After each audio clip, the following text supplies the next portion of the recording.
Imagine there's no pizza. I couldn't if I tried. Eating only tacos or Kentucky Fried.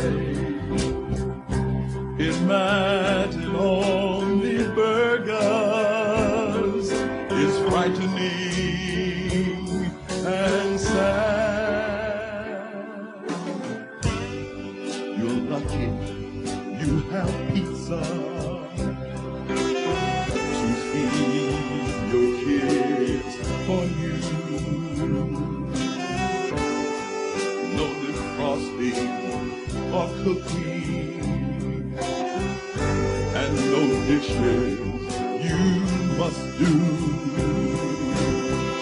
Imagine eating pizza each and every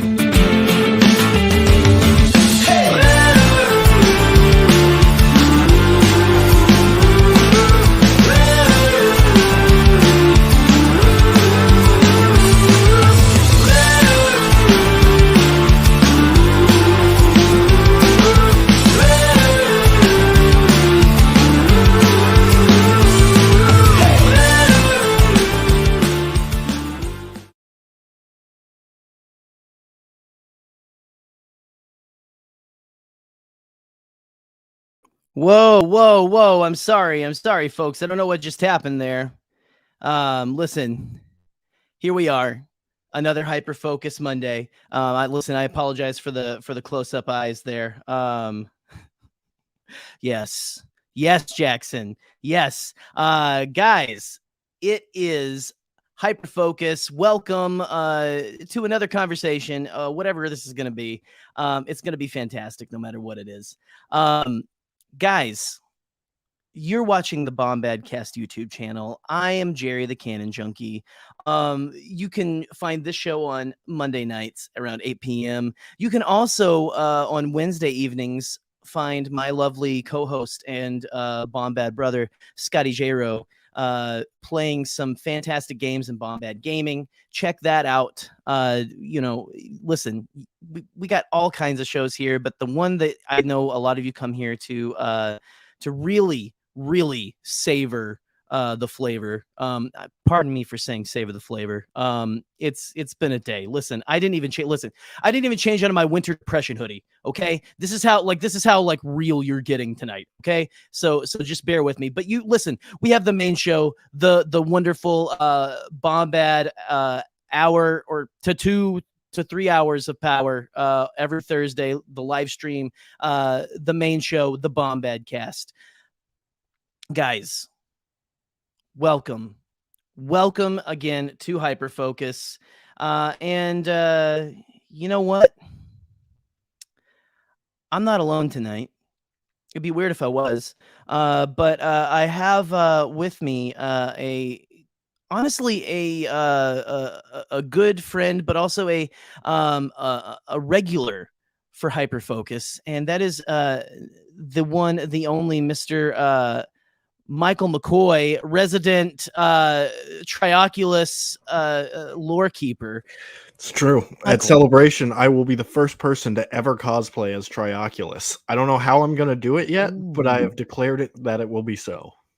Do we so make it so? There we go. This is wrong franchise, but that's what this show is for. But anyway, can anyone like check? Like, has anyone like ever seen a Trioculus at a celebration? Like, I don't know if like anyone's. I would be shocked.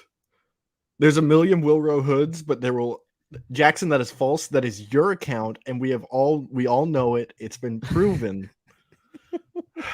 It's been proven. It's been proven. Yeah, we have proven. The science. Logs. We have the science. We have the science. We prove it's all confirmed. They've all released all these documents confirming that Jackson the Leppy is back. Palm Grill stands. Y'all remaining systems. Yep. Damn, it is like there is like Jackson is I think pulling he's pulling a boop with Dan on you. Yep. Which only makes sense to a certain circle, probably our circle of people on. Well, you know what they say: the elderly always hate the youth. So, well, you know, listen. Before we go any further, we need to stop this like slander of like, oh my god, who could have taken such a screenshot?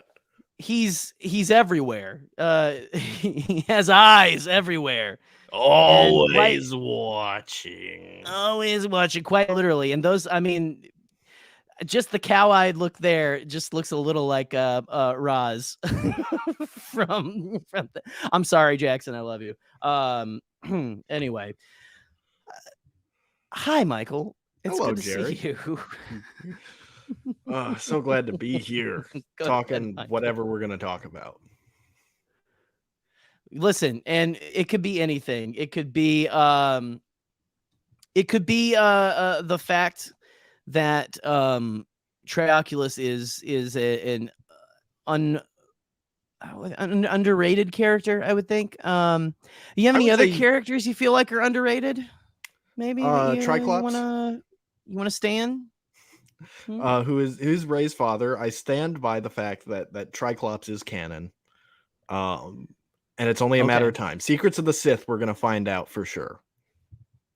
Secrets of the Sith? You think so? Yeah, I think Ochi of Bastoon will say, I got to kill that son of a bitch Triclops. Kill that son of a bitch. I'm sorry, I'm a little distracted by the chat. What the hell is going on? Kissy Stinky? Do I want to know what Kissy Stinky is? I don't want to know. It might relate to the 13-hour Twitter space where Jack or Scotty promised to give Jackson his butthole virginity if the trailer didn't come out. Right. I think. Hold on. Hold on. I think we're just in. We're getting a little preview of what Kissy Stinky is. Okay. Yeah. Oh man. That is. Oh my god. That's unfortunate. I'm sorry. Welcome those of you who are watching, and goodbye to those of you who are now going to leave. But anyway, someone was just about to comment, "Hi, I'm new," and then they chose to change their mind.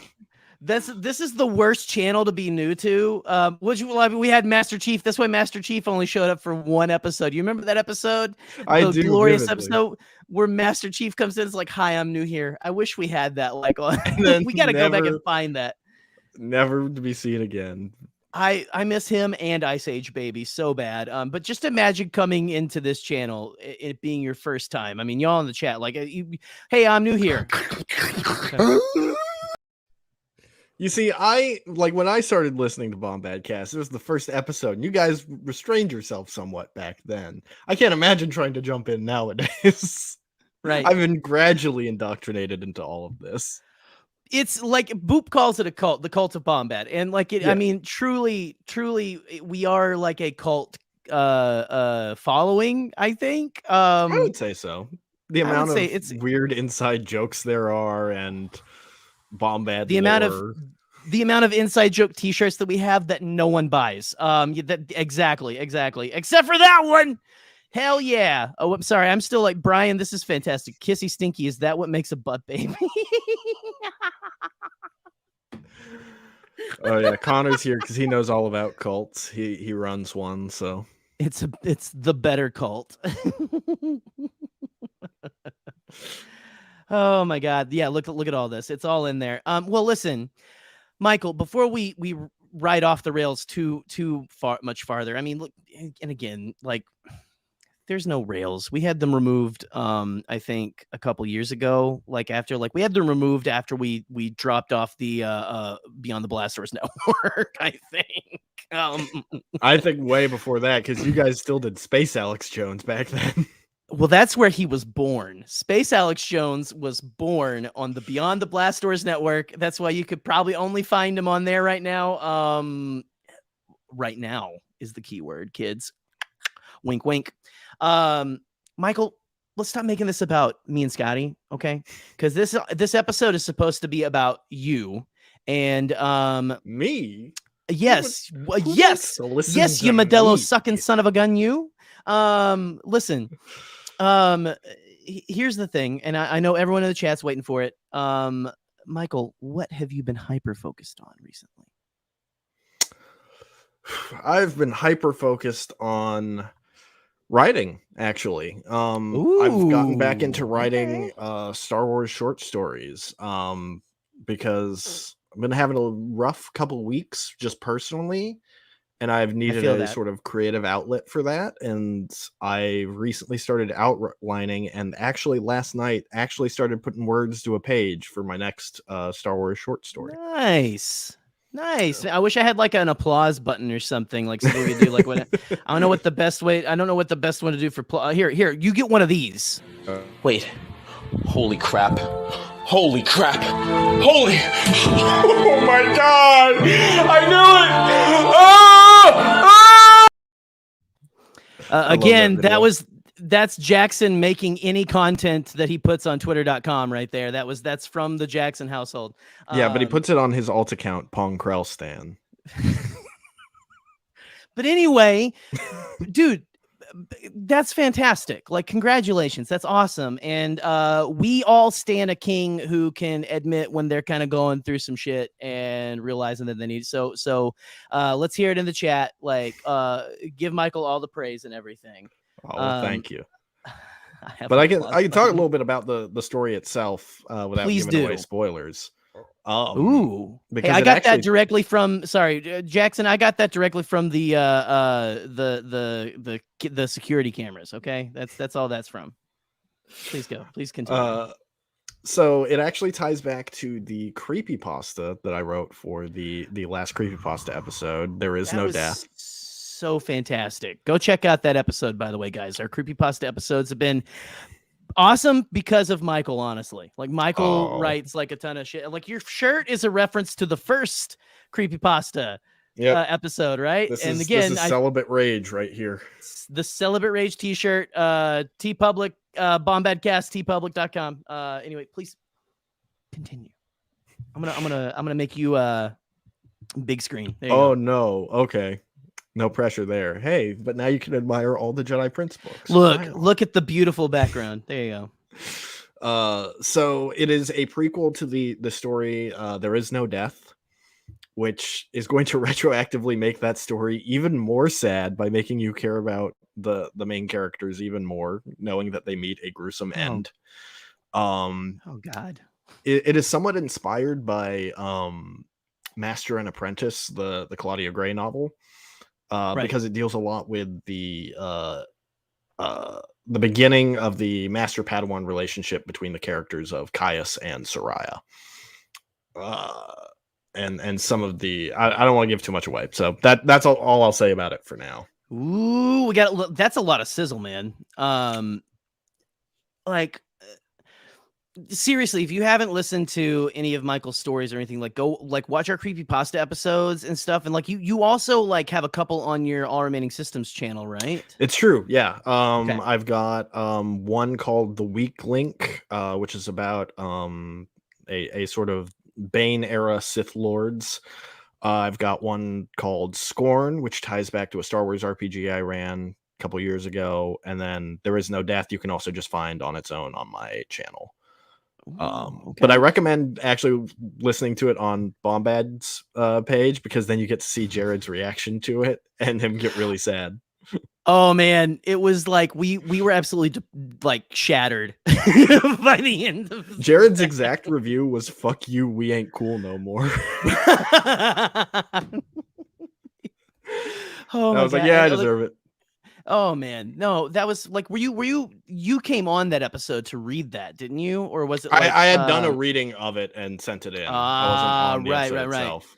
We're gonna have to like have a live reading this Halloween or something. That's what we're gonna have to do. I'm gonna I put that out would here do right now. that, but man, like it took me forever to pressure. record that 25-minute one. Like it took like Yeah. almost an hour to record it because I just keep flubbing lines as I read. I'm not good at reading things out loud, so I had to take multiple takes good. and splice it all together to make it acceptable.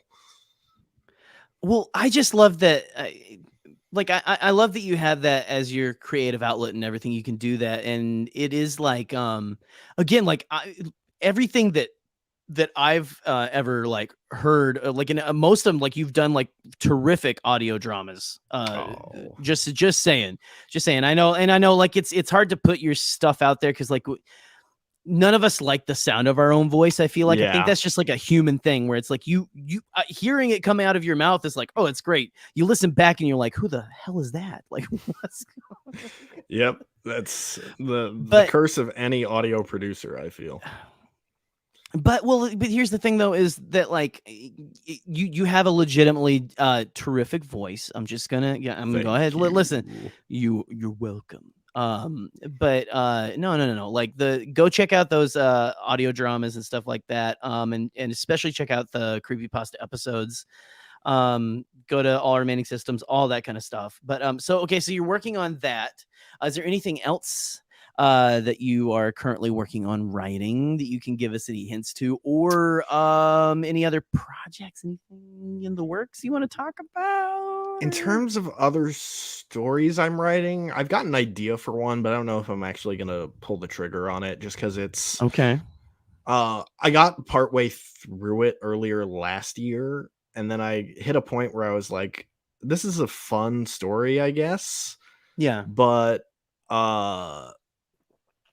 there's like no like themes or character arcs, and I was like, what am I trying to do with this story? Like it's fine, but there's no deeper meaning. It's all surface level, and I hit like a weird existential point with that story, so I just sort of put it to the side for a little bit, which is a shame because you would have liked one of the characters in it who's a Gungan.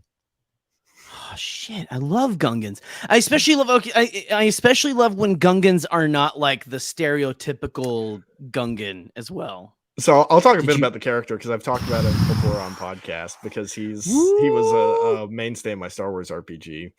He was a Gungan named Kimu, and he had one cybernetic eye, and he had scars all over. Carried like 8 knives with him at all times, and he was a mercenary. And he spoke like normal basic, like he would just talk like a normal person. Right. But every once in a while, when he would get mad, he would slip back into the sort of Gungan basic and be like, "You're gonna die" or something like that. And every time he would get like furious and like punch a hole in a wall. Yeah. And if anyone like Hera from that episode, sorry, where she's mad at her dad, like she's pissed off at Cham, and she slips back into that. Yes. Like significantly more violent every time it happens. Oh god, that sounds incredible. So yeah, he was always a really fun character to mess around with because he's very quiet and stoic, but then he just has those moments of extreme rage where he's horrifying. My god, that sounds incredible. Oh, Andy's got a question about what era the stories are well, set I was gonna bring that up actually after you were done talking about I'm sorry, what was his name again? Kimu. Misa like modding Misa. Any space drug? No. See, I shouldn't have pulled that one up. I should have pulled the question. Spent 10 seconds deciphering Jackson's message. Andy doesn't. I was like, oh, it's funny. It is funny, Jackson. I love you. So here are these stories set in. Yes, the one I'm working on is set. I think it's. I haven't actually written down what exactly it is. I think it's 3 years before Attack of the Clones is what I'm doing it as. But there is no death. Takes place 2 years after Order 66. Right. Scorn takes place a couple years after Order 66, and the Weak Link took place like 500 years before the Phantom Menace or something like that. So, but I'll That's tell you always what, sexy. man. I'm sorry. That always My is sexy. It was favorite like era 500 to years write before the in. Phantom Menace. I think my favorite era to write in is between episodes 3 and 4, though. I think that's sort of my bread and butter. Is like anytime I've run Where the a most Star sadness Wars, is. it's Right? Like, it's also just a nice sort of transitional period where you got a lot of room to work with, where you can have the Right. Empire either be a big deal or not that big of a deal yet in this part of the galaxy. right. And like there was one story I was working on for a while, a long time, just like planning it, and I never ended up writing much for it. I wrote a little bit, but then it got lost with my old laptop, unfortunately. And now just sort of where the Star Wars canon is, there just wouldn't be much of a place for my story, and so I ended up just kind of scrapping it. I can talk a little bit about it because I'm not going to write it, so who cares about spoilers? Oh, well, I mean, hey, alternate timeline. I mean, we do all alternate universes all the time, man, in all kinds of fanfics. Just saying. But continue, because I'm just saying you might pique some interest in the chat. Yeah. So go on. So Go for it. The story I had planned was called Task Force 66. Ooh, okay. And it was about clones post Order 66 during the rise of the Empire. Okay, I see what you're kind of saying. And but keep going. I had come up with this idea back even like early high school, I want to say.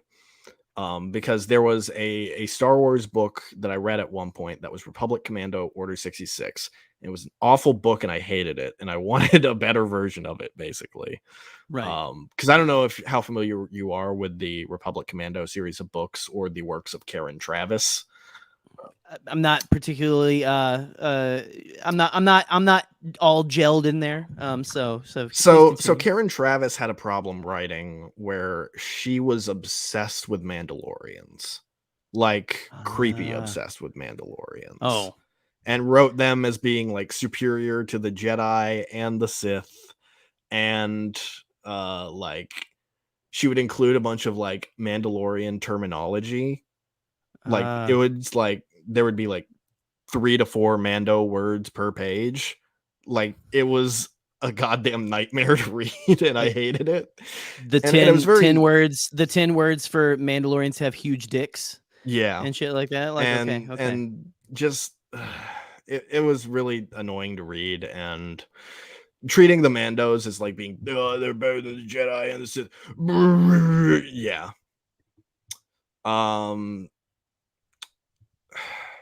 And a bunch of the book was just very melodrama-y too. Like the book's called Order 66, and Order 66 doesn't even happen till the last 50 pages of the book.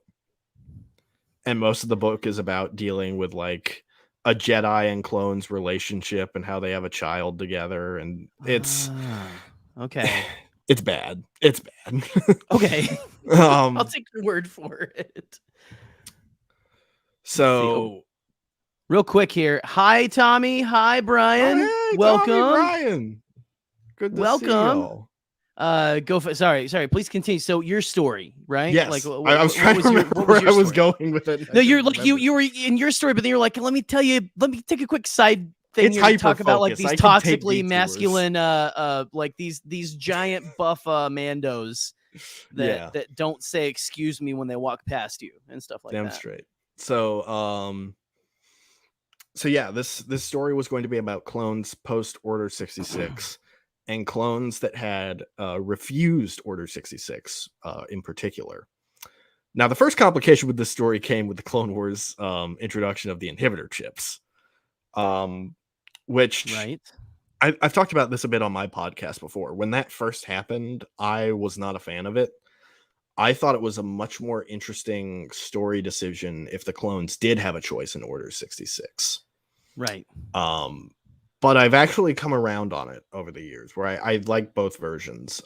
But I'm really starting to dig the chips as an idea. And if you'll remember the first Bombad Cast Creepypasta episode, one of the stories I wrote about was the inhibitor chip thing. Yes.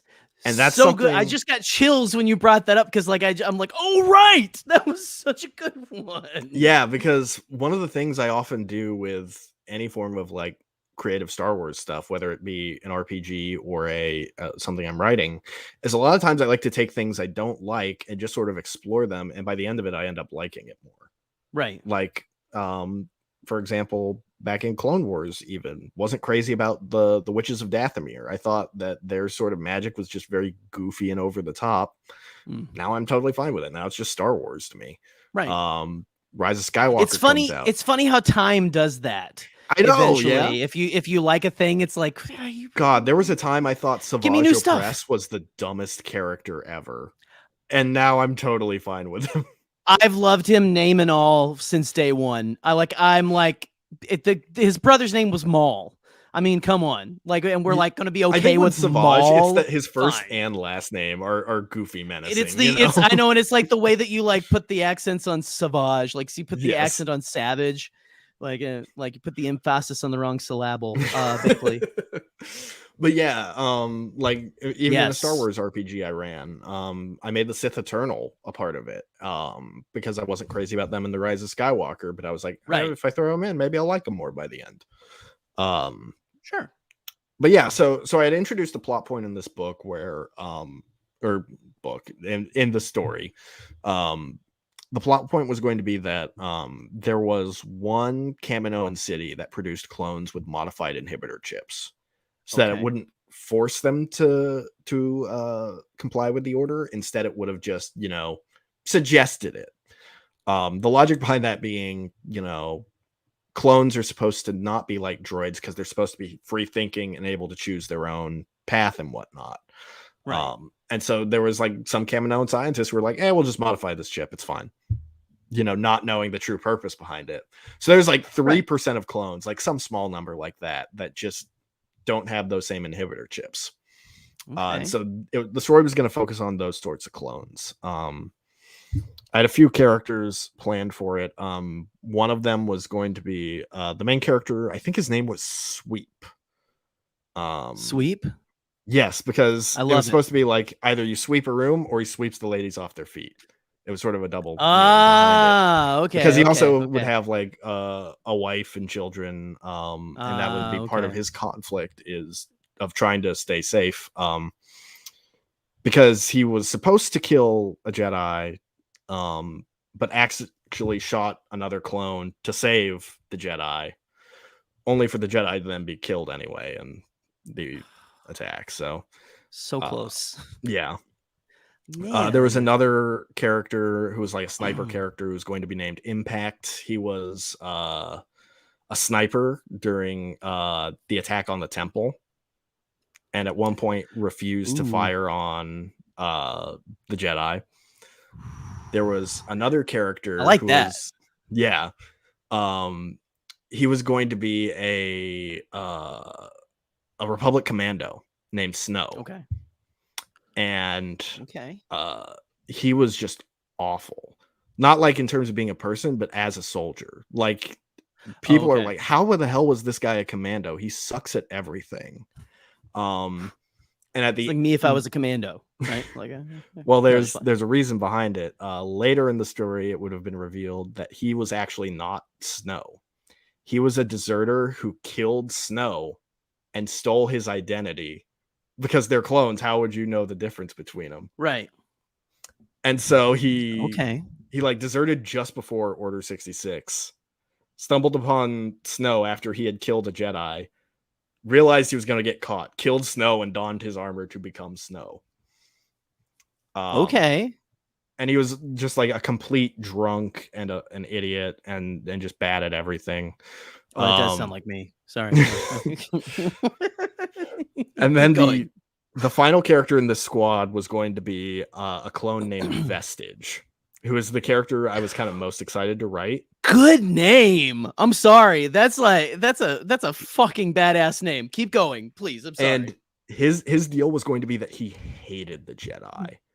And so he, even though his chip was different, he actually did comply with the order because he did want to kill the Jedi. Like actually was like given several like accolades and awards for his work in the Jedi Temple assault, like going to be considered like a true loyalist.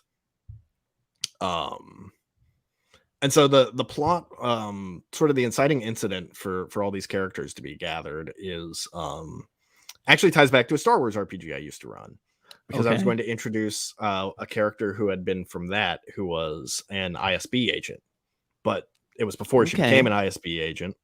She was still in training. She was doing some sort of report on like the clones' tactics and whatnot.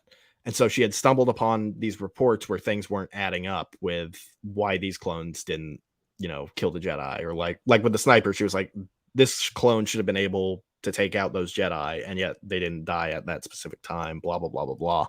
Right. And so she like impressed the hell out of these ISB, instructors, and they were like, all right, hey, we're going to put you in charge of a squad and see what happens, see if we can test these clones' loyalty. Yeah. And so they were going to assemble this squad of clones who they were suspicious of and get them to, prove their loyalty by go around and hunting Jedi. Okay. And I'm trying to remember all the exact sort of plot points, because it's been forever since I've thought about this. Right. So I remember that there was going to be like one part where the main character Sweep goes sort of like undercover to find a Jedi in hiding who's been acting as like a healer in this town. And so he goes out and he seeks out the healer, and the healer just like invites him into his home, just as casual as can be. And he knows that he's a clone there to send there to kill him, and still just invites him in. And he's like, look, I know what you got to do. It's fine. It is what it is, Right. Right. And the Jedi would actually just take the blaster and take his own life so that Sweep wouldn't have to do it. Yeah, there was going to be some heavy stuff in there. Man. Most of what I'm remembering is my plans for the latter half, where like Snow would eventually have been revealed as, not being the true Snow. And because Vestige was like, this is a threat to like all clones. If this gets out, if they think we're capable of this level of betrayal, they will phase us out of the army, and then there will be nothing left for us. So Vestige executes him privately. And yeah. And so that's when the squad starts sort of falling apart. My God. There was going to be, I'm just, all this is coming back to me now. There was going to be a part take where some notes. I do. I should have written notes, but I don't ever.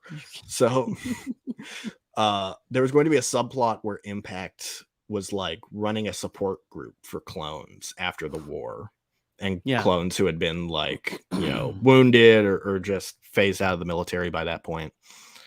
And eventually he starts hearing the stories about Order 66 and how they're like, man, it feels like I like blacked out or something, like, felt like I wasn't in control or whatever. And Impact's like, wasn't like that for me. I got to figure out what's going on. And eventually the clones who are coming to a support group and, talking about that kind of stuff start going missing.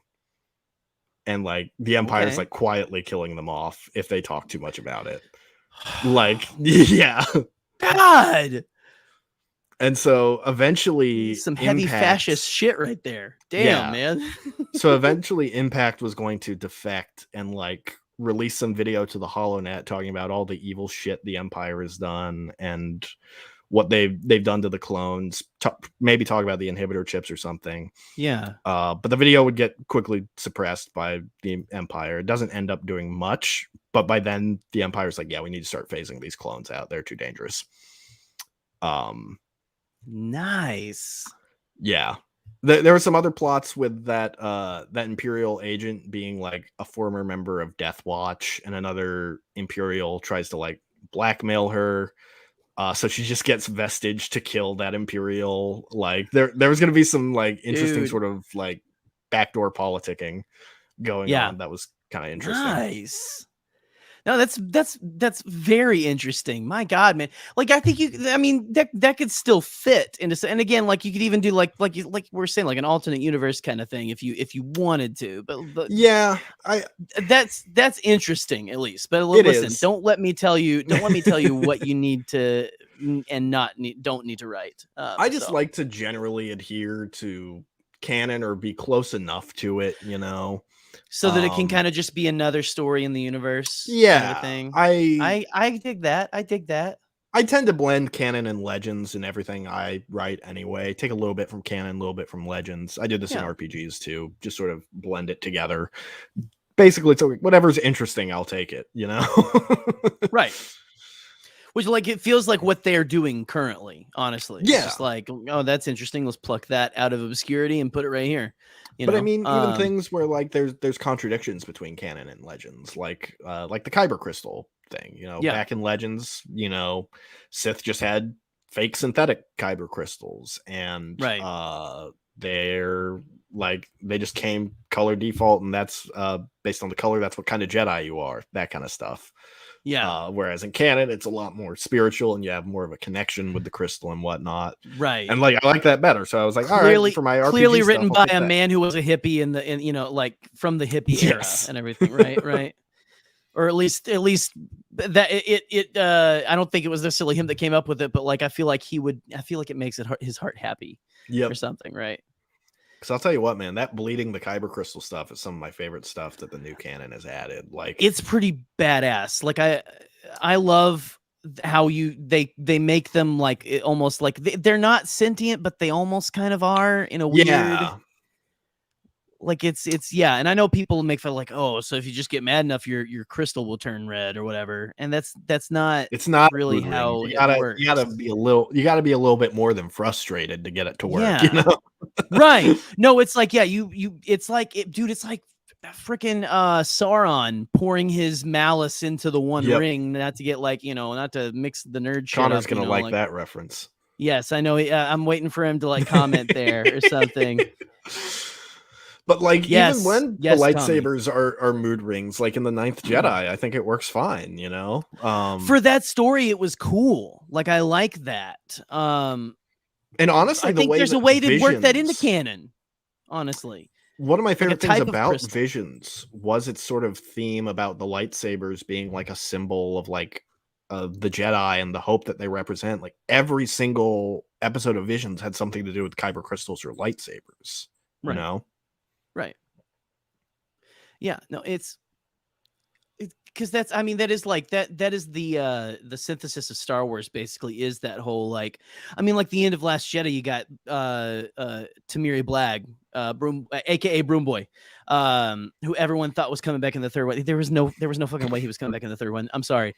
Like Tamiri Blag's just like, they're not going to keep a character as named opposed Tamiri to 11 Blag around. Well, he's like 12 as opposed to 11, like flying in the battle of like Exegol and stuff. Like, like you just like see him explode.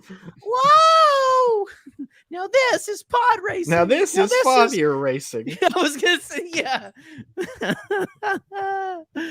Oh man. Anyway, but like, no, that was a cool thing about that. Like, the whole idea of what is a lightsaber just a cool sword, like, is there more to it? And what they've really done is they have created, it is more of like it feels more like how the Jedi talk about it, like it's an extension of the Jedi. Yeah, and it ties into their connection to the Force, whereas it's like, I found this fucking thing in a cave and I'm just slapping in this metal brick, like right, like Luke, like what he did, like it wasn't that like the thing where he makes his own crystal or something in the cave in the deleted scene or something. Remember that scene where he's like in the like of Return of the Jedi or something, like it's, I don't know, but like I think it was something like that, like in the novel or whatever. I think he just gets a Kyber crystal from a different Jedi's lightsaber in that book. Yeah, I think, I don't remember. I can't remember. The comics are pretty cool, and I'm not caught up on the comics, but I know he finds like a temple guard's saber, like half of a temple guard saber, and has that yellow. I'll tell you what, I've really warmed up to yellow lightsabers over the years. Used to not be crazy about them, but they have their charm, you know? Yeah. Like they do have their charm. Yeah, Hold like on. even in There Is No Death, I gave Soraya a yellow kyber crystal just because I was like, Right. it's cool. And also because part of It's like when I initially conceptualized the character, I was seeing F from Visions. So oh, okay. Ooh, nice. Yeah. Man, I need to go back and watch. I haven't watched Visions in a hot minute. Like, I need to go back and just like I revisit rewatched it a those couple weeks soon. ago, and it's so Yeah. damn good. Man. It's everything about that works for me. Like even the ones that I don't like the twins, I'm like, I don't care. Yeah. For every twins, It's there's fun. two great ones, you know? Yeah, it's fun, and it's again like you were saying, like it's like a synthesis of Star Wars. It's like what Star Wars is to these creators and everything, and Yeah. that's kind of a cool thing to watch and to take in. It's beautiful. It was the most artistic. Star Wars can be artistic. It can also be Boba Fett, like I don't know, like crawling out of a sand pit with guts all over him and stuff like that. Like a big sand vagina. Yeah. But where was I going with that? I don't know. But like, that was Visions was very very beautiful, very artistic and things like that. And again, like I don't usually I have watched some anime. I'm not as into it as some people are, and that was a very it's a very beautiful art style and everything. Oh yeah. And so that's like, and it's also very like there's very many different versions of it as Visions proved as well. So And a lot of people I know are mad about, oh, it's not canon, so why should I care? And I'm like, because it's fun, and it not being canon allows for it to do ridiculous shit, and that's why it's great. right. Like, Yeah. It's like where the what does if the Ninth Jedi fit in the timeline? I don't know. I don't Right. care. It was good. What was it like? They were saying like the Ninth Jedi. That's the one with the color change lightsabers, right? The mood Yeah. lightsabers. They were saying like that's like thousands of years after everything, right? Which Yeah, could that still was- work. Like to me, like Yeah, like it's sort of their version of almost like what Star Wars Legacy was. right. Visions is Music beautiful. was Yes. bumping in Visions. Let me Music's tell you, I bumping. still listen to the Ninth Jedi, the Village Bride, its soundtrack pretty regularly because Man. God, is it good. I still need to read the Ronin novel. I haven't read Ronin yet, but I've got the audiobook for it, and I listened to the first like 2 chapters. I'm like, this is good, and then I got distracted by the High Republic stuff. it's hard to not get distracted by the High Republic, especially with all the madness that's going on with that. Oh, anyway. Jerry, I'm gonna blow your mind right now. All right. Okay, no spoilers. I haven't started the comics yet. I gotta wait to get more money. Okay. No spoilers for anyone in the chat either, so that's fine. So I'm gonna blow your mind with something I read on Reddit today. And I sent this to blow my Connor. freaking mind. Okay. Okay.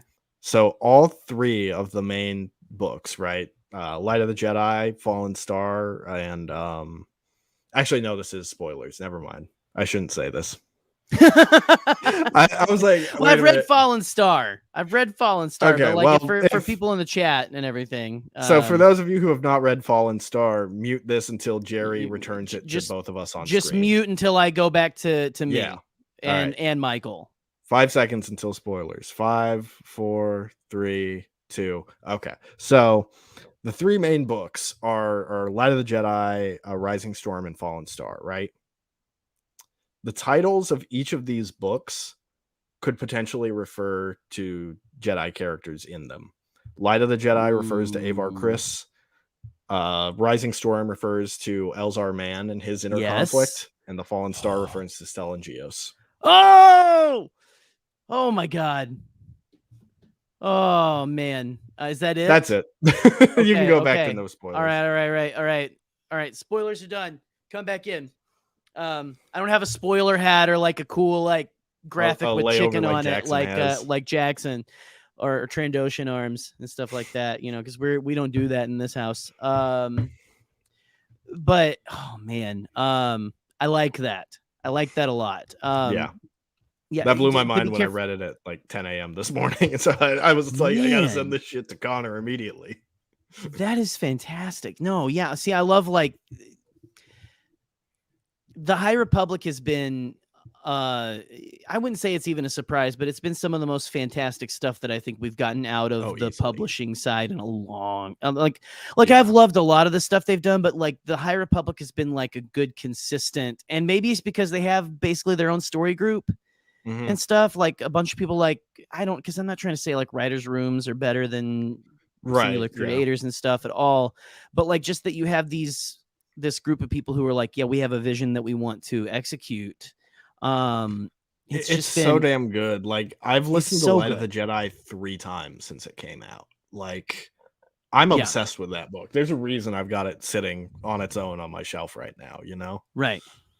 It is crazy how much I love that book. They're so like honestly, Rising Storm is mine. Like Rising Storm is my like tip of the spear, like the tip. I didn't mean to go all Alex on you there. This is the tip of the spear. I'm the tip of the spear. Fighting against all the other not as good Star Wars novels. But like it's like the top of the mountain for me, like on like Star Wars novels right now. But oh, and by the way, Blackout Star Wars Eclipse, fuck David Cage. Well, like that. I think that's what I was going to try to come back around to. Yeah, David Cage needs to get his dirty, bigoted paws off of the High Republic. Okay, # Blackout Star Wars Eclipse. God, Jerry, my disappointment was immeasurable when I found out about that, because I've been following David Cage and his games since 2012. Like I've known how shit his work is forever. Or the devil's work. I don't know what you do. Like you're doing the Lord's work, like trying to keep track of all this shit and go like, okay, this dude has done this shit and this and this scumbag. Yeah. Here we go. There you go, Andy. That's right. That's right. Cheers. Hell yeah. But yeah, anyway, not to get too far into that, because again, you get I could go on for literally two hours cisgender, like straight white men right here. We're not gonna like, like what else do we have to add to the conversation except for that we support # Blackout Star Wars Eclipse. David Cage is a piece of shit. Not necessarily everyone who works for him is, but hopefully we can get that leadership overturned, because I'm sure there are people there who are uncomfortable. I'm sure that just get it from what we've heard about the workplace. Get this shining jewel. Workplace. No, get this shining jewel of canon. Like the High Republic is so beautiful, is so incredible, and so many inclusive, people of different walks of life. Yes, possible people. Yes, I urge you, if you have not seen the clip that I posted to Twitter, I'll retweet it right now. Actually, that's right, from William. one of David Cage's previous games about his disgusting racism. Please look into that, so that you have a definite reason to know why you should black out Star Wars Eclipse. I'm going to my Twitter right now to retweet it. Find my Twitter at Local First Order. Go. Again, he's got his handle there by his name. Go find it. Let's retweet that shit. Okay, just retweeted it. But anyway, and again, not to get too far into like, you guys all know where we stand and stuff like that. Like, I don't know. It's just, where else do you go from there except for that? Like the High Republic does deserve more. It deserves way better. Fans, I'm sorry. Fans. Yeah, and I'm never the kind of guy to say like the fans deserve better, because that's like entitled and shitty people have used that phrase this forever. Is the opposite end of that spectrum. Absolutely, exactly. The opposite end, because these are fans that just want to be like they exist, okay?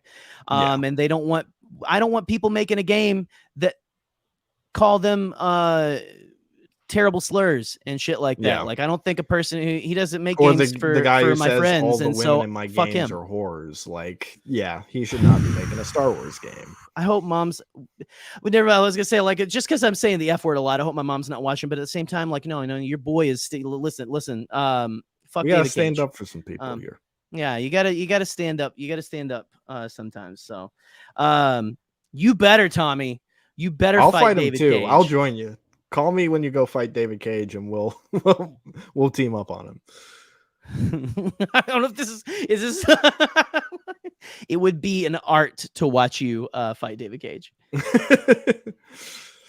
Brian, stand behind Tommy and cheer you on while you fight David Cage. Oh man, listen. I'm gonna not so eloquently put the link in the live chat if that's okay with you. Jerry, open up the phone lines. We need to hear from the people. Listen, I'm not mad at the crew. But we need to. I'm gonna. I don't know. I'm pushing the last hour. Let's do some phone calls. Let's do phone calls.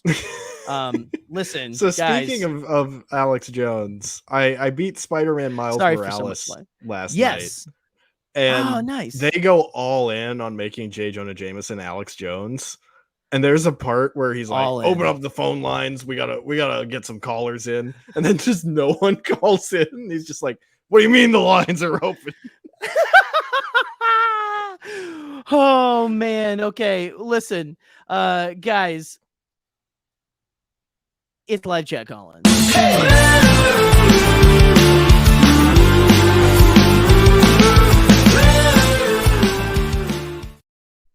So, this is real quick spoilers. If you haven't seen No Way Home, just like you see that they like. If you've seen J. Jonah Jameson, like they put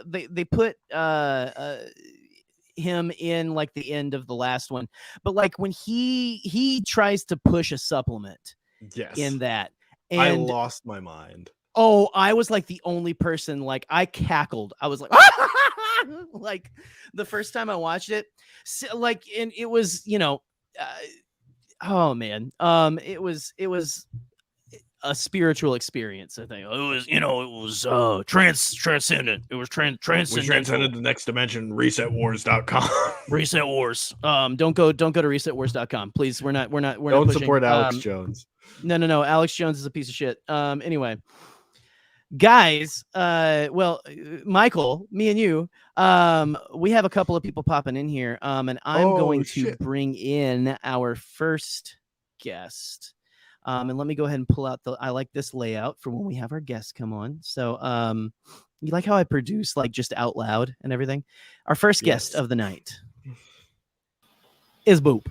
Is me. It's not Michael. It's Boop. It's Boop. You can tell it's Boop and not me because I'm wearing the flat cap.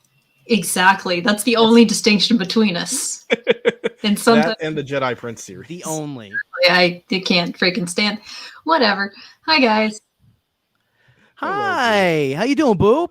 What are you up to tonight? I'm sorry, I cut you off. How are you doing? I'm doing pretty good. I'm honestly just scrolling Twitter, listening to two of my favorite boys and saying Blackout Star Wars Eclipse. Oh, who's that? Sorry, never mind. No, I'm just kidding. Yeah. Who cares? Some losers. Well, do you have any questions about anything we talked about, or do you have like a specific like? Do you have a question you want to ask? Probably. We probably did. We did. I don't want to ask it, but like. Do you, because like Michael, you've answered the B question. I have answered the B question. Okay, you're on the spreadsheet. So yes, you are. I have the spreadsheet on my phone at all times, just in case I need to ask someone the B question. But like, there's a question that has been like on my mind for a while, and I get no answers from Wikipedia. Okay. I asked Claire earlier, it's a shame. and I think she was just more confused. Hey, Michael. I know where you're going with this. God damn it. Do you think that Oppo Rancisis' genitals are as unsettling as the rest of his body? Because, like, it's gotta be weird. I don't know. Does, like, he have a cloaca situation? Or is it... I don't know, man. Okay, I've got a theory. Again, cloaca situation is again, my favorite Rancor. Yes. Rancor. Oh, what the hell was that? The name of that band again? It was Practical Rancor. Practical Rancor. That's my favorite. Yes. That's my favorite Practical Rancor song. Is Cloaca Situation. I think that was the album. Excuse me. I think Oppo Rancis's genitals are hidden by his beard.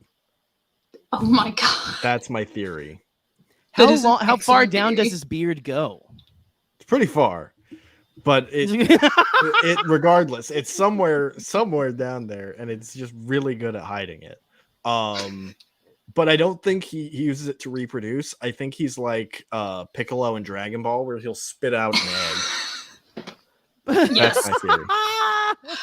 I love the way that your brain works, you Modelo sucking fool. And you know what? I think that's canon now. Yep. It's got to be. Let's see. So I pulled you up there. Hold on here. Hold on. Real quick. Just for reference here. Hold on. Let me pull. Oh, if you're gonna put up a picture of Operensis, I will leave. It's High not. Republic It's not hero, a fan. Operensis. He haunts my nightmares. God. It's not fan fiction or anything. Like, Ugh. okay. You'd think that man would shave his eyebrows at some point.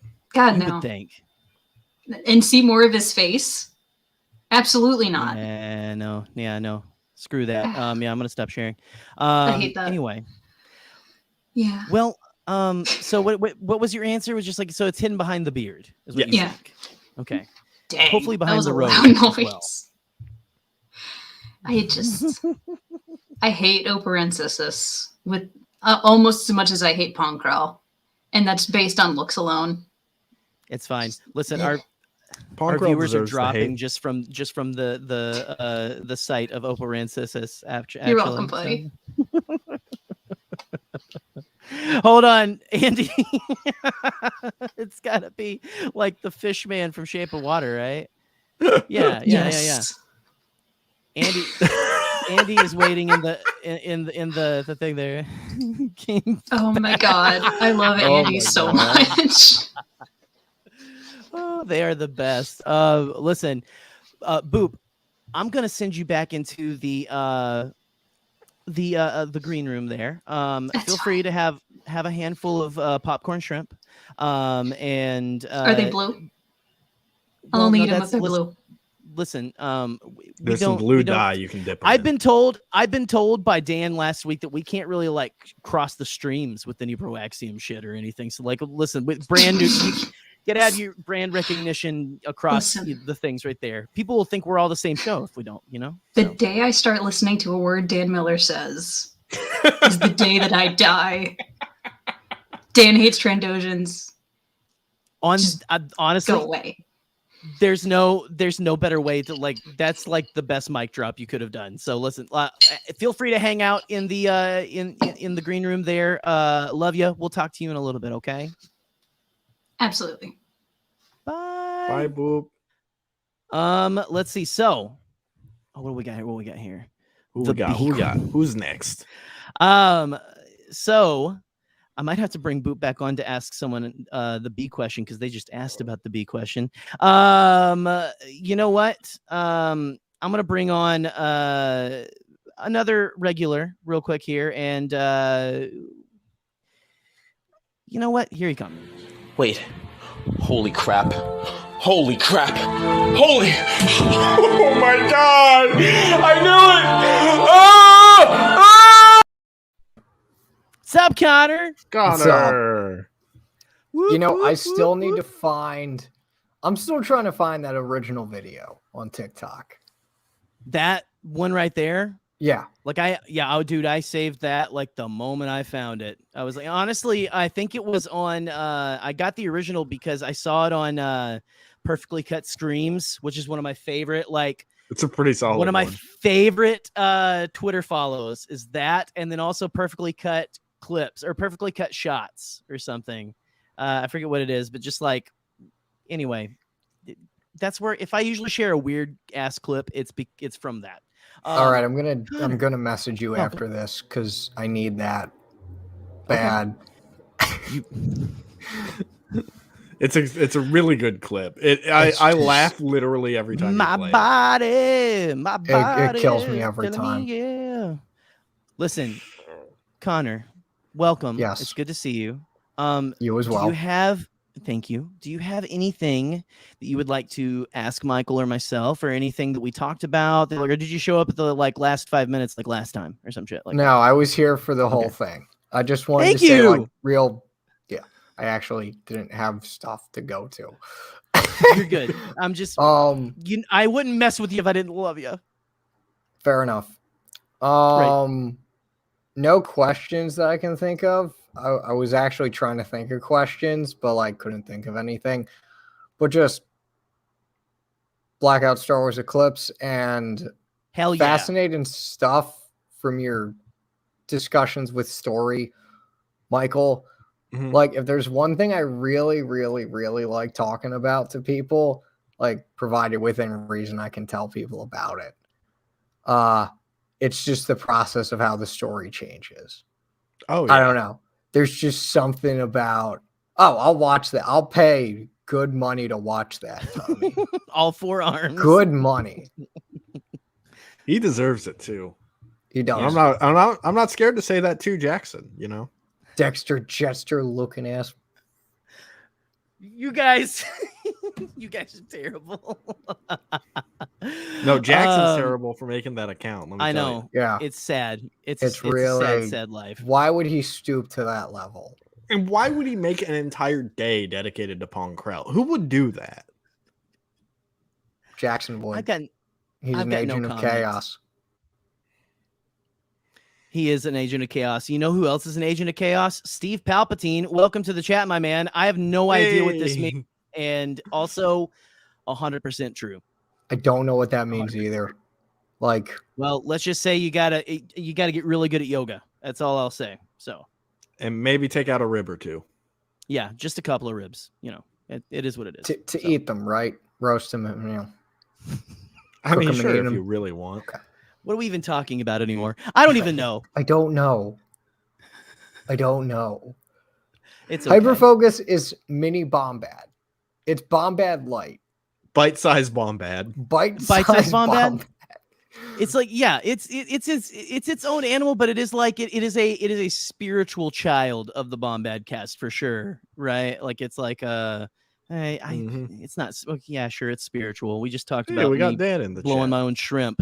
We got Dan in the chat. We got Dan in the chat. Daniel Miller. He better get here What's in up, the my live man? chat. Notorious hater of Trandoshans, Daniel Miller. Do you have something nice and or inflammatory to say about Dan? Who, me? Yes. Before I love that. Before I let you wait in the green room, you don't have anything nice or terrible to say. I freaking love that guy. Oh yeah, you're right, Dan.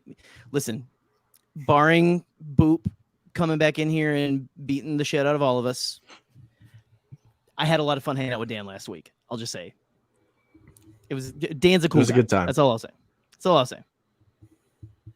Oh shucks. Anyway, listen, Connor. Feel free to hang out in the green room back there with Boop. And I hope that your interest in the popcorn shrimp and the shrimp cocktail has not been sullied by Steve's comment. So, I wish you could interact with people in the green room.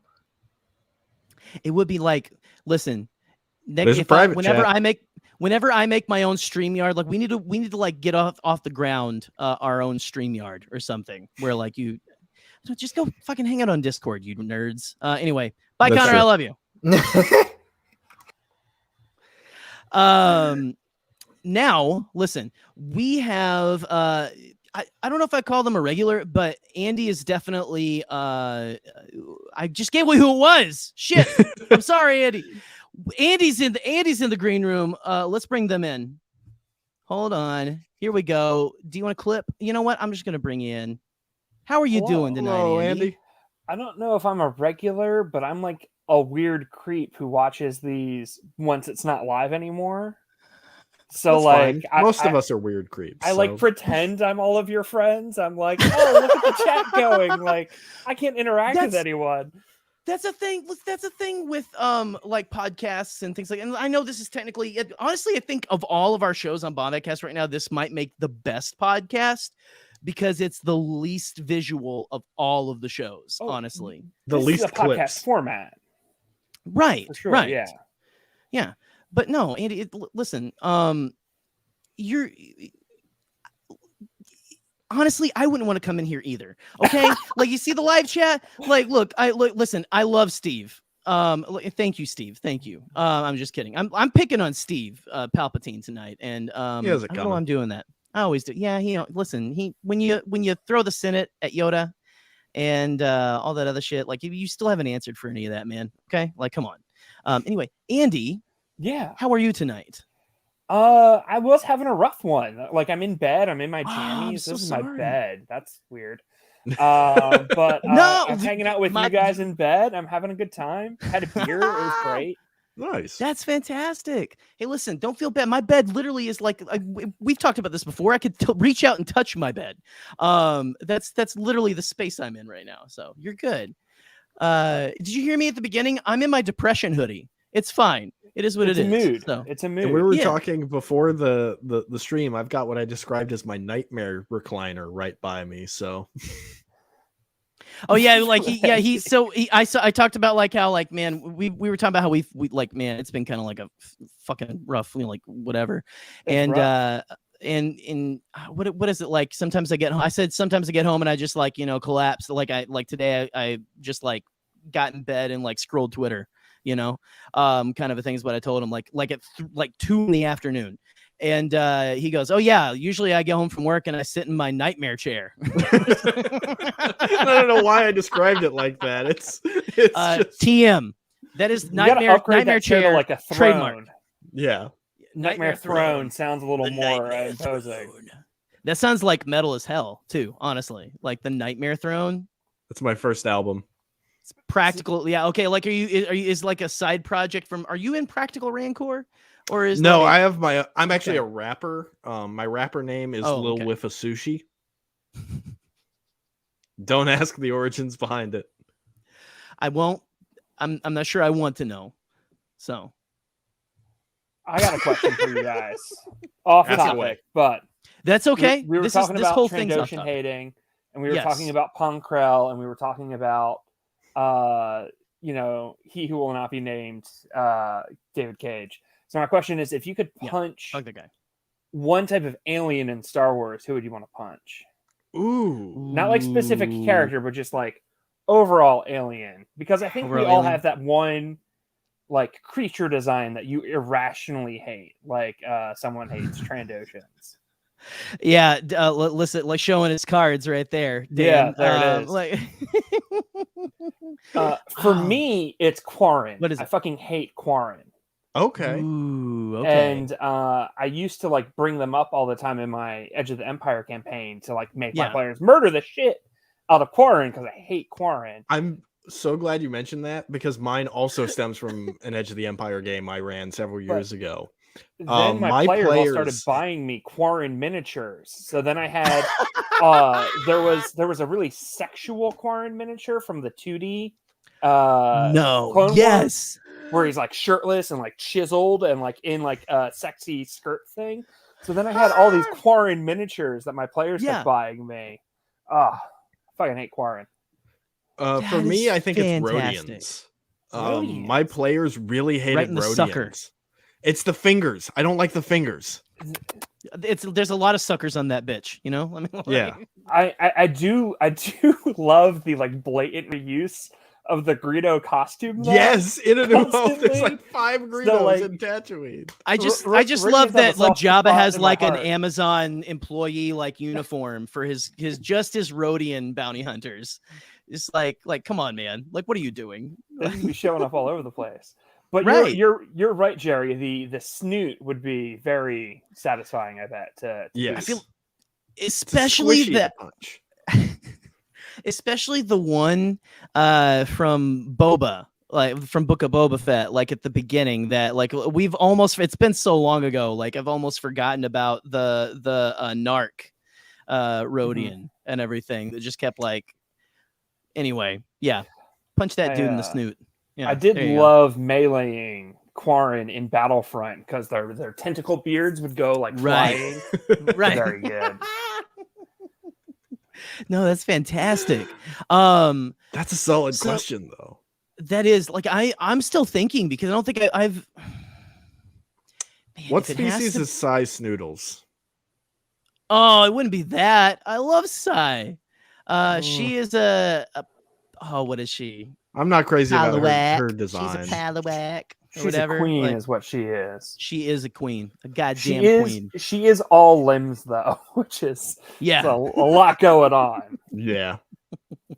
She talks about how it loves him from the top of her head to the bottom of her gas sack or something, right? In the Clone Wars. No, listen, I'm with Tori, Mandatorian, on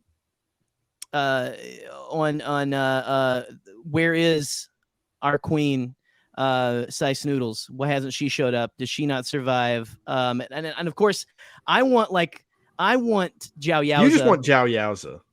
I want Zhao Yaoza to survive. I want he and I want them to like have had like a torrid affair, but like it's like done or whatever, and he's just like he can't get over her or something. Maybe. I think Zhao Yaoza would know. be more of a bad boy who leaves her behind. You know how to fucking push my buttons, Michael. That's it. Thank you for doing that. Listen, so I think if I have to choose an alien to punch in the face, just a single type of alien, man, this feels so wrong. It's a little mean. It's a little of a mean question. It's a little mean, but I get it. Like I try to think like a one that just like I was like, what the hell is that? I'm just thinking of all the ones I like. Damn it! Why can't I be more cynical? I mean, if you want to change it to smooch and you want to smooch an alien, I won't be upset. Yeah. Okay. Well, now the answer is Nice Noodles. No, we're back to Zhao Yaoza. I mean, just see that like that guy. I mean, he's a little thin-lipped, but I feel like he probably like I don't know, like I feel like he has a lot of lip strength, probably. Just like the way like he works those gums and everything. I don't know. I think can you tell I haven't kissed anyone in a long time? Personally, Plo Koon What's could that? get it. Keldor's. Oh, okay. Plo Koon could get it. There you go. Oh, or I mean, Kit Fisto also is just a very sexy alien design. I would like to change my answer for what alien to punch in the face. Oh, okay. I had to Google it to make sure I had the species right. It's the species that's mostly face, Chevins. Wait, like Ben Quaderneros? No. Okay. Like these guys. Oh, Yak Face. Yeah, you couldn't miss he's that, upsetting. man. Yeah. That is, yeah.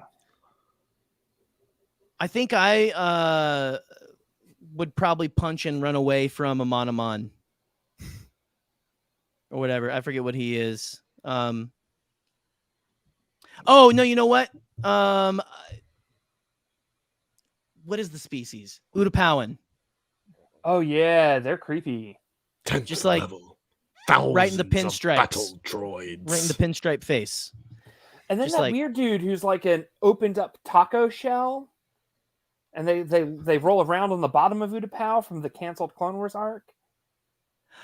Oh, yeah. See, that's the one I was talking about. Like the Amonomon is one of those. Whatever those. Yeah. So that was hate those guys. Nightmare fuel. Me and Scotty need to do another Star like Trek to me too. Yeah. Like just aesthetically, they feel very Star Trek. Those things are like, if you go and look up just like a picture of that character from Jabba's Palace, there's like a bunch of pictures of them, like the Jabba's Palace characters in black backgrounds. It looks like a creature from hell coming to steal your soul out of your bed. Like a Monomon is especially one of those. There's like a fucked up two-headed giraffe that's in there. We did an episode and it was upsetting. We need to do like a visual version of that episode again, like me and Scotty. Like we did like the weirdest aliens in Star Wars, and I mean it was pure nightmare fuel hilarity. But anyway, it is what it is. I don't know, like a lot of those guys from that. So I don't know. What we got? Anyone in the chat here? Oh, wait a second. Who's stabbing you in the back, Charlie? Talking trash about all of his favorite species, probably. I must have missed something. Oh, okay. Oh, they're talking about Dash Rendar. Yeah. Oh, I love Dash Rendar. Charlie and Dash. They no longer hang. I guess. I don't think they ever did, to begin with. But that's I was a '90s kid though, so like I had to love Dash Rendar. Oh, Dash Rendar, and I never really I didn't do much of the Shadows of the Empire until like later on. Like when it was happening, I think I was still into watching like the original trilogy and everything. I was like just like a visual kid and stuff, like, you know what I mean? Like, and I didn't have a Nintendo 64. Probably, I think. Yeah, I was born in 1998, so I have no opinions either way on Dash Rendar. he was the Cable of Star Wars. They were just like, we need someone really cool that the kids are gonna love. Yeah, it's the 90s. Who wears hockey pads? Yeah, like wherever he goes. Yeah, I saw a Dash Rendar cosplayer at Celebration, and I think I freaked him out a little bit because it was like I was meeting like John Boyega or something. I was just like, Dash Rendar, what the fuck? Right. Like ran up to him. I was like, can I get a picture with you? Oh, dude. Like, what is it like? Someone I saw on Twitter the other day. My apologies, I can't remember who. They had an interesting casting for, and I wouldn't have been behind this, and you know where I'm going when I say this, until after Peacemaker. John Cena as Dash Rendar in what how does that strike you? So I do feel like he could pull off the inherent hilarity that is Dash Rendar, because like Dash Rendar is funny, and it's a funny idea of like Han Solo but cooler, because Han Solo is already like the coolest, so trying to like do that is funny. I would be a little worried that it would be too funny, and so like, but I think with the right director, like could work that, because like John Cena is like big enough and dumb enough and like talented enough that I think he could pull it off, but he would need like the right director to make the thing with John Cena is it's not that John Cena is a bad actor, it's that he's John Cena and he is just such a meme as a person that every time you see him, you don't go, oh, this is this whatever character John Cena is playing. You're just like, that's John Cena, you know? That's why the shit is incredible though. Yes. Because Peacemaker is not John Cena. Like, no, you're right. It's 90% Peacemaker. of the time, he's playing John Cena as whatever role it is, just like The Rock is always The Rock. Yes. But like, Peacemaker is like really sad, but hilarious, but like really sad. It's good shit. Oh man, I honestly, last year when they announced Peacemaker, I was like, I hated, like, John Cena did a good job. I fucking hated that character just because of the situation with it and everything. Had you told me like my favorite show, like I look forward to Thursdays, just like Book of Boba Fett, I look forward to that. But then like I'm like, ooh, I can't wait to get up and watch the new episode of Peacemaker now. Like I can't believe that's where I'm at. But it's anyway. Give Vigilante a cowboy hat. Hell yes. And let him smooch Shining Knight, and I'll be thrilled. I will die happy. Oh my god! I still need to watch Peacemaker. I watched Suicide Squad, but I still haven't seen Peacemaker yet. I didn't even know it was coming out until it was already out and people were talking about it. Oh my god, Michael! The first 3 episodes are some of the funniest comedy I've seen in a long time, like a long ass time. It hits all my John Cena, so I'm sure I'll love it. So it hits. Just the intro is like groundbreaking. I'm sure you've seen that everywhere. It is the best intro to a TV show of the past 5 years. Oh, it's the best. Like I love. Did you hear like James Gunn was like, I wanted to slay. I wanted to forever slay or whatever the skip credits button or something. And I will never skip those credits. Congrats, James. Fantastic job, my man. But no, like, no spoilers for any of it then. But Michael, you don't have to watch it. But no, I'm going to watch recommended. It's got that Hyperfocus stamp of approval. And anyway, the ever coveted Hyperfocus seal of approval. It hits all. If you've got like good, like funny, like meta humor, like not really meta. If you've got good laughs, dark humor, hyper violence, I don't know, that shouldn't be one of my things. Like just like the combination of everything they put in a blender, and again making him like a sad, not like this isn't a good person, but it's not like a I don't know. It's an interesting. They're looking in. They're overturning rocks that I think are important rocks that people need to turn over and look at and look in the mirror and stuff like that. But besides that, it's just funny shit. So anyway, well, I think the most interesting thing, and I'm gonna say this without what I would consider spoilers, is the look at like when you grow up and you realize your parents were shit. What do you do? Right. And like, how do you move forward from that? And because like you can't escape that, like you are the product of your parents. But like what happens now when you're an adult and you're responsible for who you are as a person fully now? Like John Cena is a grown ass man. He is responsible for his own actions. But like, how do you confront that? Like your parents were shit.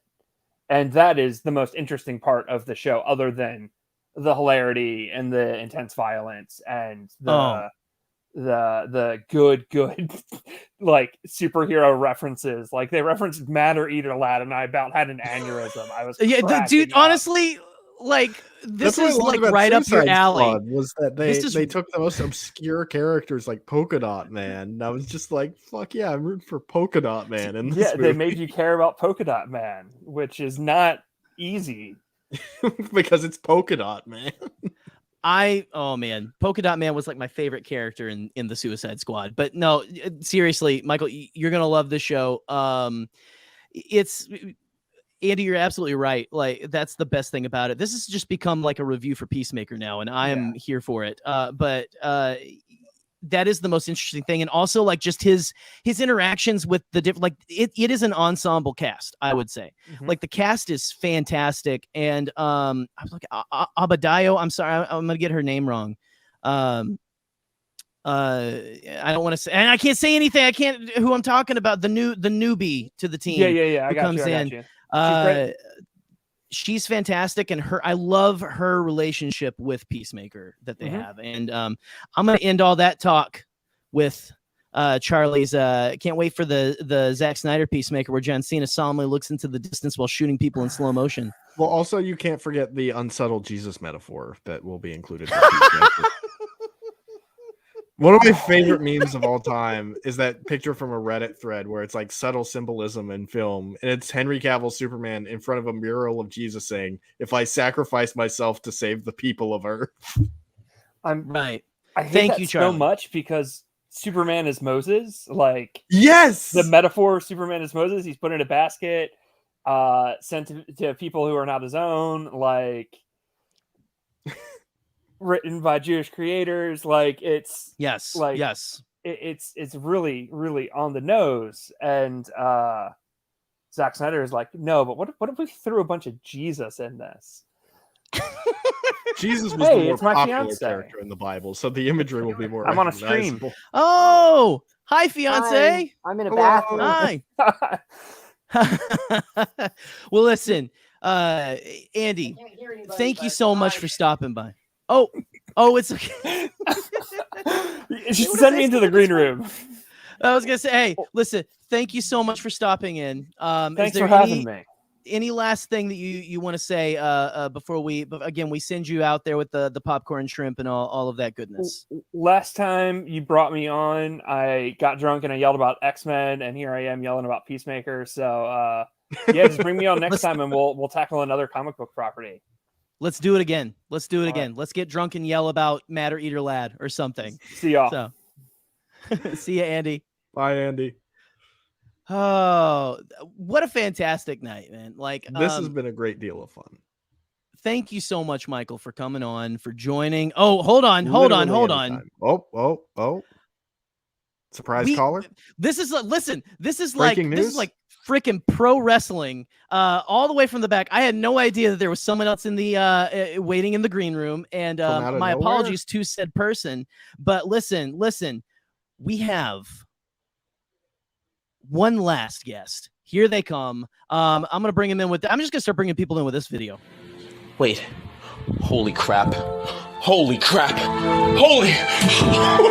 God, I knew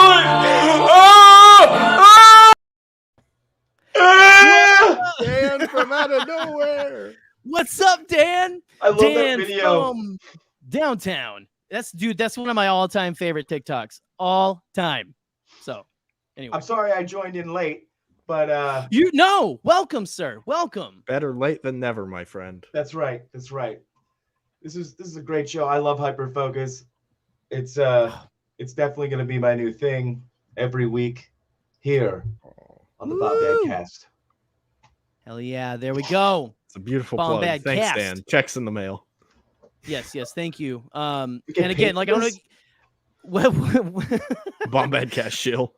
Listen, I don't know if you heard earlier, but I was talking about how like someone said something about like playing the Trandoshans clip. Something said playing something from it was the blue shrimp. It was Boop referencing the blue shrimp. I don't know if you heard me, but I look, Dan told me we're not supposed to like cross the streams with that kind of shit. You know, like then I'll owe Chris and him money. And I think if you eat it, you make it superpowers. Like it's radioactive looking enough that you might, but it's probably going to be like a shitty superpower. You'll be listen, if you can eat the blue shrimp, you are Matter Eater lad. Like you can eat fucking anything. Like you really are Matter Eater lad. So I mean, I feel like that would be that, like those blue shrimp are the key to cold fusion, you know, like right. Oh, Dan's here. He's got a steel chair. Oh, Andy with the wrestling reference. I love it. He's coming from a belt. I love it. Oh, the belt's back. That's great. Julie was a fan of you. Julie was a fan that you had that belt within reaching distance. We rewatched. She wanted to watch it, so we rewatched our show when I was on last week. Yeah. She was like, the belt was just beautiful touch. Touch. That's so awesome. You need a wrestling belt within arm's reach at all times. Oh yeah, I mean, just like I always have my Kanan comic in arm's reach at all times. I've always got my 1997 special edition. I think it's Kenner. This is Kenner. Hold on, let me read. Awesome. Let me read on his butt or ball sack, whichever this is. That's probably both at the same time. Probably at the same time. I don't know where it is on the. We talked about Operancisis. I imagine Huts are the same. Maybe a cloaca situation going on there. But anyway, yeah, I always have my Jabba the Hutt that everyone hates, the Michael Chiklis Jabba, as I like to call him. Just because he just looks like Michael Chiklis. He looks like he's about to go commit some police brutality. Like he looks like a hard-boiled cop who also kind of looks like a dick. You know, like literal dick. I love that. Like he's always kind of reminded me of like Marlon Brando from The Godfather. Like it just like it's for some reason I just always pictured that with Jabba. How did you know, Charlie? How did you know? Well, Dan, I'm so glad that you stopped in here at the end. Is there anything that you listen? Even though you stopped in at the end, it's fine. You know, but like Connor's done that plenty of times. It's okay, and he's in. I do it all the time. Reacting to it. Do I have anything constructive? No, but I'm here. I don't know, man. I don't know if I could top like what character you would want to punch in the Star Wars universe. Honestly, I mean, who would you punch? I mean, like, look. You guys all know the obvious answer, but I really had to think about that. No, my hand would shatter. I'm not begging for death, Michael. Like, jeez, he's my hero. Black Chrysanthemum's my hero. Right. Why? I was just playing. Oh, I know why. I literally was like, when I saw that part, I was like, this was made for me. Like Favreau and Filoni just like kind of they saw the hashtag going around and they did this for me. I don't know. I'm gonna go to bed with that thought. No one's gonna take it from me. Right, there you go. Like, are you literally about to jump in bed? No. I mean, Julie's still not home from work, so I was like, I'm gonna go hang out with these guys and enjoy the show. But I was having a little bit of a panic attack because I haven't heard from her all day, and I was just like, oh my god. Shit. It's like, oh my god, where is she? She hasn't texted me or nothing. And she does like therapy. She's a therapist and stuff. So I started thinking like Sixth Sense vibes, where like like bad shit. It's like anxiety is crazy, but she's fine. She texted me. She's on her way home. Okay, good. Well, that relief to all of us then, honestly. We're glad Julie's safe. Yeah. Listen, they were calling Andy was calling this Hyperfocus or Bombad Cast Light or something, or who was calling this Bombad Cast Light? Bite-sized Bombad Cast. I think Bite-sized we said Bombad. that with I don't know who we said that with. Well, we're getting way past it, but this is honestly Bombad After Dark on Monday nights. I don't know, and I guess maybe we all need that after the Sunday scaries and a day at work. But Steve Palpatine asks, what character would you like to donkey punch? Wouldn't you have to be having sex? Yeah, I think that's the implication. I believe. Yeah. Right? Oh boy. Do we need to hold on? Do we need to? No one really Google this, but is the donkey punch exactly? What is that? I know it's a sexual thing, right? Wait, hold on. Brian, I don't own her. She's her own woman. I just worry about her. Listen, you worry about the ones you love. Exactly. Right. That's a sweet thing. It's not like he's not calling the cops and running around town and stuff like that. It's I just worry. I'm a worrier. I declare, where's my love? Right? I cut you off, Jerry. I'm sorry. It's all right. Listen, I'm not Googling it. You kidding me? I don't need that on my search history right now. No, if you search certain terms, you got to be careful. I honestly when it comes to my ex already wants to kill me. Something other than a Trandoshan, I like with Tommy. I agree with Tommy in the chat here. Jawas, I definitely enjoyed when Din was just vaporizing them. Ooh, okay, yeah, Jawas are a little annoying. I mean, and they just want to steal shit. They just steal shit. They steal, right. This is great, Charlie.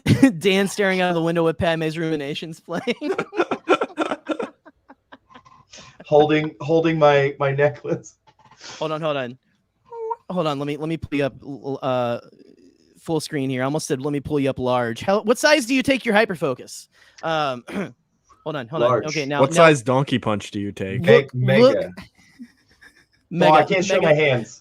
Mega, super, ultra size. No one's gonna make fun of your gigantic hands. It's fine. Stop it. So pretend like you're looking out the window wistfully, thinking about your love.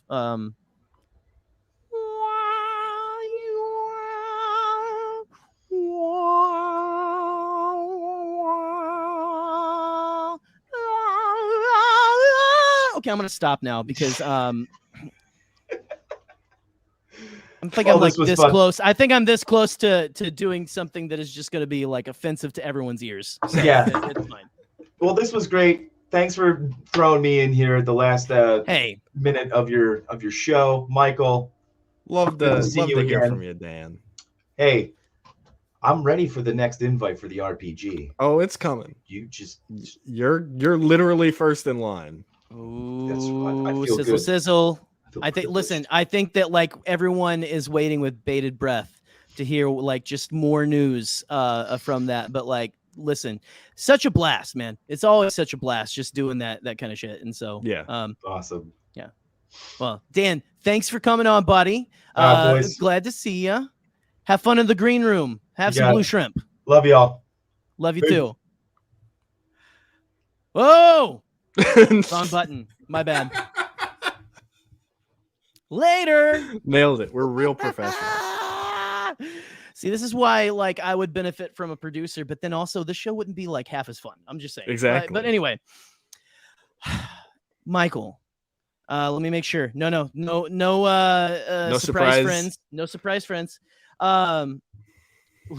Release the 3-hour Jerry Dan cut, please. Listen, we still need to do this. Is something we still want to do is read Backstroke of the West script, do a table read of at the very least. We need to do a watch party in a Discord server or something at some point, because my birthday's coming up in a couple weeks, and if we don't do that for my birthday, I will be genuinely upset. It's gonna book it right here. Michael's birthday. Andy, I also felt God in this Chili's tonight. Thank you. I think we all felt God in this Chili's tonight. Second drink. Okay, well, listen, this has been a fantastic time. I'm so glad that you were able to come on, Michael, and literally anytime. And listen, I'm over. Like tonight's been like a fantastic night for Hyperfocus. You guys have made me feel very loved, and I'm sure Michael has felt the same way as well. Just a little bit. Just a little. Now, I think I am going to take a couple weeks off for the next couple weeks, but we will be coming back. Don't worry. It's not going to be as long of a thing as it was before. But, you know, we're going to take a couple weeks off. I'm going to kind of, dig myself out of. I'm going to stretch the old legs. I'm going to dig out of the snow. I'm going to dig a tunnel to my car, because the snow is still going.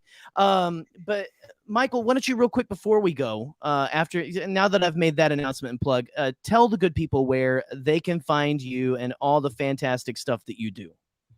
Alrighty. Well, you can find me on Twitter, first of all, at Local First Order. You can find me on YouTube, All Remaining Systems, as well as several of my stories there that I've talked about tonight. Also coming up very soon, we're going to be doing an RPG series that's going to get started probably next month. I know I said that it was going to be starting this month, but shit happens. So, also this Friday, you can catch me on the Nerd Herder podcast, where I will be talking about Spider-Man No Way Home, and also maybe that one time that Norman Osborn had kids with Gwen Stacy. Wait, what? Okay. Well, now we've got to check it out. Okay, so what time is the Nerd Herder thing again? On Friday? Oh shoot, I don't remember the exact time. I got you. You did. I got you. Checking Twitter. This is fantastic. Yep, this is quality content. Me looking at quality. My phone. 9 p.m. Eastern. 9 p.m. Eastern. Thank you, Boop from the green room. Boop with the save from the green room. Thanks, Boop. Handful. She ran out with a handful of blue shrimp and just like and like 9 p.m. Eastern. So check that out. Listen. Oh, one more thing. One more. What's up? It's not a plug for me. It's a plug against Jackson. I need you to harass his alt account at Pongkrell Stan. He keeps trying to say it's me. It's not me. It's Jackson the Leppy. I swear. Kind of pro wrestling shit is this? Anyway, listen, it's going crazy, man. Why did I even ask that? I knew you had I know the belt exists. You can't mention pro wrestling and have me not bring this thing out. I can't. Listen, it's been a fantastic evening. We love you all. I still don't know how to end the show. This is the end of the show.